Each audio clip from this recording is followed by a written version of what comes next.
Hello all of you. This video is for class 5th English grammar. Let's start with lesson 1, the sentence. Definition: a sentence is a group of words which makes complete sense. So earlier in 4th class we have studied about sentence that it is a group of words which makes complete sense. So sentence is a group of words. All the words should have meanings and the complete sentence should also have a proper meaning. Then only it is called a sentence. Some rules regarding sentence. You have to keep in mind some rules regarding sentence. Then only you can judge whether it is a sentence or not. First one is, it should make a complete sense.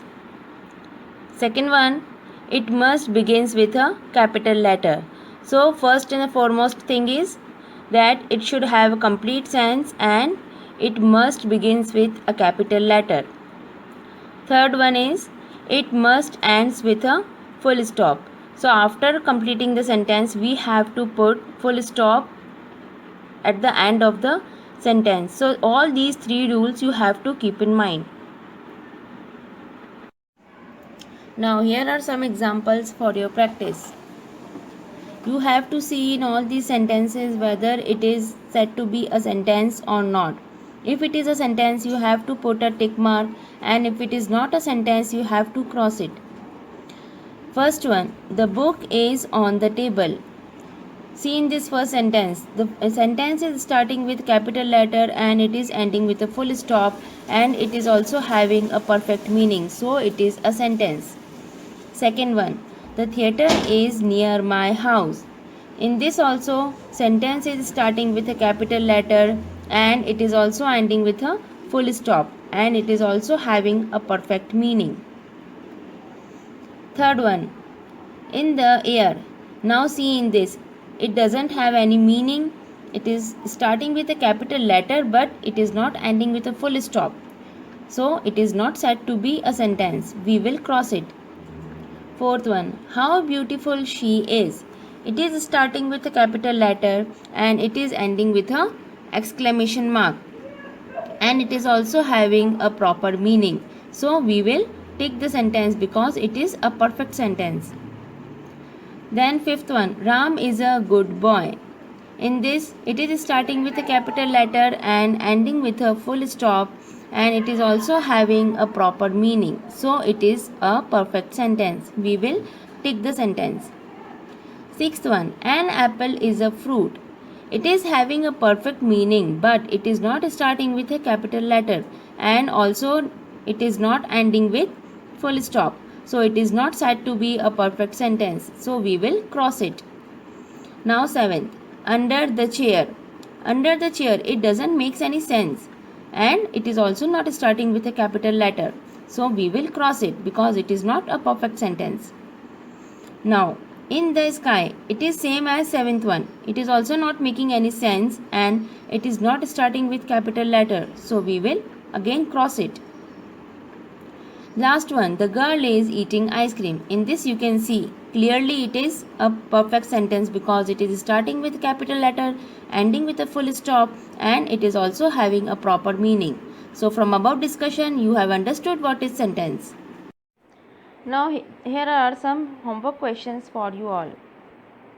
In these sentences you have to apply the rules of sentence. Means you have to rewrite the sentence again applying the necessary rules. Is that clear? First one, I am 8 years old. Second, Saturday is the last day of the week. Remember one thing, you don't have to change anything in the sentence, you just have to apply the rules of the sentence. Means first letter capital, at the end full stop should come. Third, my garden is full of flowers. Fourth, my uncle is an engineer. Fifth, Sita and Meera are dancing in the park. You all understood how you have to do? Now, sixth one. Ashok will come here tomorrow. Seventh. Mrs. Gupta teaches us English. Remember one more thing. If there is any proper noun in between the sentence, you have to change that also. Means it should also come in capital letter. Okay?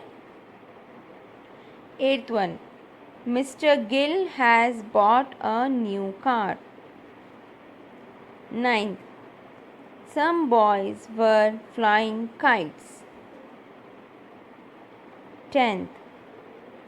The wind is blowing. The work should be in very neat and clean handwriting, and proper spacing should be there between the sentences. Okay? Now 11th one. How clever he is. 12. Who teaches you maths? 13. How old are you? 14. India is a great country. Last one. He died for his country. Okay, that is all for your homework questions. All of you have to do all these questions, and then I will check your copies after the school reopens. Okay, all of you have to do it. I will not hear any excuse regarding the homework. You have to do in a single line copy you can make for English, and you can do all the home assignments in that copy. I will check after the school reopens. Thank you.